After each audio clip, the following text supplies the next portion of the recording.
பல மணி நேரம் சொன்னால் கூட அந்த பாச்சாத்தி பாச்சாத்தி வன்கொடுமையும் வழக்கும் அதனுடைய வெற்றியும் சொல்லி தீராது. ஏனென்றால் அது ஒரு நாள் 2 நாள் சம்பவங்கள் அல்ல. ஒரு 32 ஆண்டு காலம் தொடர்ச்சியாக நடைபெற்றிருக்கிற ஒரு நீதிக்கான ஒரு நீண்ட நெடிய போராட்டம் அது. பாச்சாத்தி கிராமத்தில் இதை திரையிடுவதற்கான ஏற்பாடுகளை நாம் செய்ய வேண்டும் என்று முதலில் நான் கேட்டுக்கொள்ள விரும்புகிறேன். அந்த மக்கள் பார்க்க 75 சாட்சிகள், எத்தனையோ 4 பேர் 5 பேர் வச்சு வழக்கு நடத்துறது கூட சாட்சிகள் குரல் சாட்சியாக மாறி வழக்கினுடைய திசையே மாறி போகக்கூடிய காலத்தில் இந்த 75 அந்த கிராமத்து மக்கள் மட்டுமல்ல, அதிகாரிகள், அரசு அதிகாரிகள் அல்லது எங்களை போன்ற செயல்பாட்டாளர்கள் 75 பேருமே அந்த வழக்கினுடைய உண்மையை உணர்ந்து நீதிமன்றத்தில் சாட்சியம் அளித்தது என்பது மிக மிக முக்கியமானது. இந்த வழக்கினுடைய வெற்றிக்கு மிக முக்கியமானது. நம்முடைய அழைப்பினை ஏற்று வருகை தந்து மிகச்சிறந்த உரையாற்றி அமர்ந்திருக்கக்கூடிய கலைஞானி கமலஹாசன் அவர்களே, காமரேட் டாக்கீஸுடைய இந்த ஆவணப்படத்தை, வாச்சாத்தி ஆவணப்படத்தை மிகுந்த உணர்ச்சி பூர்வமாகவும் மிகுந்த நெகிழ்ச்சியோடும் இங்கே இருக்கக்கூடிய பார்வையாளர்கள் பார்த்தார்கள், பகிர்ந்து கொண்டார்கள்.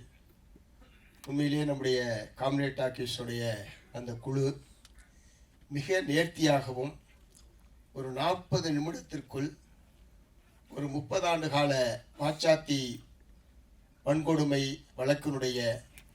வன்கொடுமையையும் வழக்கினுடைய வெற்றியையும் ஒரு 40 நிமிடத்திற்குள் மிகச்சிறப்பான முறையில் தோழர்கள் திரையிலே கொண்டு வந்திருக்கிறார்கள். அந்த மிகச்சிறந்த கலைஞர்களுக்கு முதலில் மார்க்சிஸ்ட் கம்யூனிஸ்ட் கட்சியின் மாநில குழுவின் சார்பில் என்னுடைய மனம் நிறைந்த பாராட்டுக்களை நான் தெரிவித்துக் கொள்ள விரும்புகிறேன். உண்மையிலே ஒரு மிக சிரமமான பல மணி நேரம் சொன்னால் கூட அந்த பாச்சாத்தி வன்கொடுமையும் வழக்கும் அதனுடைய வெற்றியும் சொல்லி தீராது. ஏனென்றால் அது ஒரு நாள் 2 நாள் சம்பவங்கள் அல்ல. ஒரு 32 ஆண்டு காலம் தொடர்ச்சியாக நடைபெற்றிருக்கிற ஒரு நீதிக்கான ஒரு நீண்ட நெடிய போராட்டம் அது. ஆகவே அதை ஒரு குடுவைக்குள் அழைப்பதைப் போல மிக திறமையாக நம்முடைய தோழர்கள் இந்த ஆவணப்படத்தை தயாரித்திருக்கிறார்கள். நான் ஏற்கனவே ஒரு முறை அலுவலகத்திலே பார்த்திருந்தாலும் கூட இன்றைக்கு இந்த திரையிலே பார்க்கிற போதுதான் அது எவ்வளவு நிறைவாகவும் செறிவாகவும் மிகுந்த அந்த இசை கோர்வையோடு மிகச்சிறப்பாக வெளிவந்திருக்கிறது. நான் வெளியிலே தோழர்களிடம் சொல்லிக் கொண்டிருந்தேன். இதை உடனடியாக நான் திரு கமலஹாசன் அவர்களை இந்த நிகழ்ச்சிக்காக அழைக்க சென்ற போது அவர் இங்கே குறிப்பிட்டதைப் போல இதை வாச்சாத்தியில் வெளியிடலாம் என்றுதான் முதலில் அவர் ஆலோசனை சொன்னார். அது நல்ல ஆலோசனையாகவும் முதலில் பட்டது எங்களுக்கு. கமலஹாசன் மாதிரியான ஒரு மிகப்பெரிய ஆளுமை வாச்சாத்தி வன்கொடுமை நடந்த அந்த கிராமத்திற்கு நேரடியாக வந்து இது போன்ற நிகழ்ச்சியில் கலந்து கொள்வது என்பது நிச்சயமாக அது உலக அளவில் அந்த வாச்சாத்திக்கு ஒரு பெரிய பெருமை சேர்ப்பதாகவும் உலக அளவில் இந்த செய்தியை கொண்டு போவதற்கான ஒரு நிகழ்வாகவும் இருக்கும் என்றுதான் கருதினோம். அப்புறம் அவரே தான் சொன்னார், இல்லை, இப்போது இருக்கக்கூடிய இந்த தகவல் தொழில்நுட்ப உலகத்தில் நாம் இங்கிருந்தே அதை சாதிப்போம் என்று சொல்லித்தான் அவர்தான் இந்த இடத்தை உட்பட தேர்வு செய்தது. திரு கமலஹாசன் அவர்கள் தான் இந்த தியேட்டரில் அதை வெளியிடலாம், அதற்குரிய எல்லா விதமான கட்டமைப்பு வசதிகளோடு இந்த அரங்கம் என்பது இருக்கிறது, ஆகவே அதை இங்கேயே வெளியிடலாம். நாங்கள் பெரிய பெரிய தியேட்டர்கள் எல்லாம் தேடிக்கொண்டிருந்தோம், பெரிய பெரிய அரங்கங்களை நாங்கள் பார்த்து கொண்டிருந்தோம். பிறகு அவர்தான் சொன்னார், பெரிய இடத்துக்கெல்லாம் நாம் செல்ல வேண்டியதில்லை, இங்கே அதை வெளியிடுங்கள் என்று சொல்லி அவர் தேர்வு செய்தது எவ்வளவு பொருத்தமானது என்பதற்கு அந்த காட்சியை இங்கே பார்த்தவர்கள் நிச்சயமாக உணர்ந்திருக்க முடியும். ஏன்னால் அவர் அந்த துறையிலேயே மிகப்பெரிய கிங்கு. அது பொறுத்த வரைக்கும் அவர் கிங்கு தான். கிங்கு யாருன்னு கேட்டீங்க, திரைத்துறையை பொறுத்த வரைக்கும் நீங்கள் கிங்கு தான். அதனால தான் அவரால் பொருத்தமாக இந்த இடத்தை உட்பட தேர்வு செய்து பரிந்துரைக்க முடிந்தது.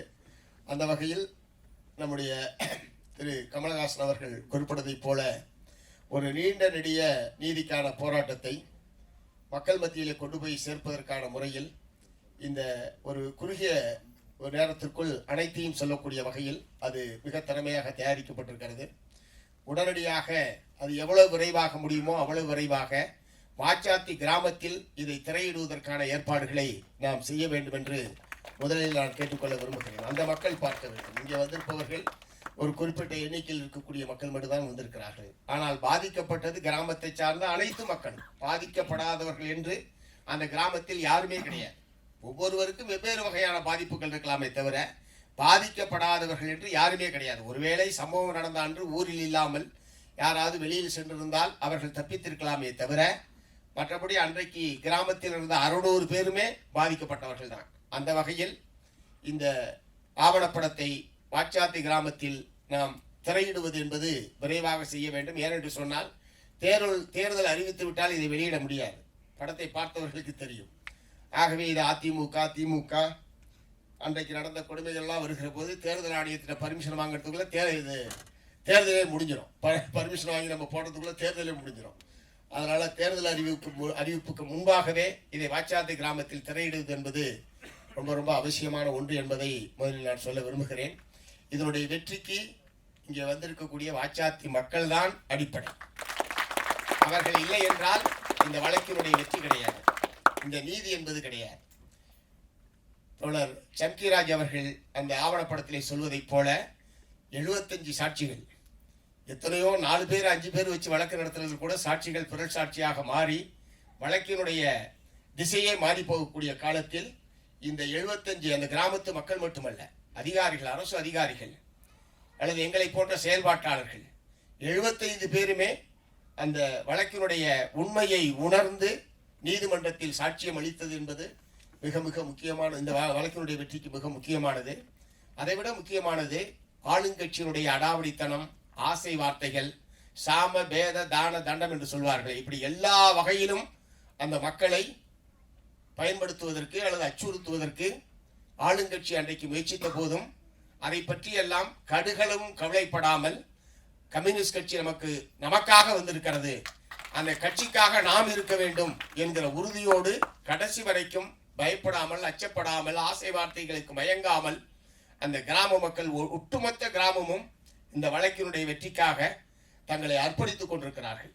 அந்த மக்கள் தான் இந்த வழக்கினுடைய வெற்றிக்கு மிக அடிப்படை என்பதை நான் பலமுறை சொல்லியிருக்கிறேன், இப்போதும் சொல்ல விரும்புகிறேன். நாங்கள் எல்லாம் பின்புலத்தில் இருந்து நீதிக்கான போராட்டத்தை, சட்டத்திற்கான போராட்டத்தை அல்லது இந்த மக்களுக்கு ஆதரவாக மாநிலம் முழுவதும் மார்க்சிஸ்ட் கம்யூனிஸ்ட் கட்சி, தமிழ்நாடு மலைவாழ் மக்கள் சங்கம், விவசாயிகள் சங்கம், மாதர் சங்கம் உள்ளிட்ட நம்முடைய பல்வேறு அமைப்புகளும் ஒரு மாபெரும் மக்கள் இயக்கமாக மாற்றியது இதற்கு மற்றொரு காரணம். அந்த மக்களுடைய உறுதி எவ்வளவு முக்கியமோ அதே அளவுக்கு இதை மக்கள் இயக்கமாக மாநில அளவில் இதை மாற்றியதும் இந்த வெற்றிக்கு மிக மிக அடிப்படை.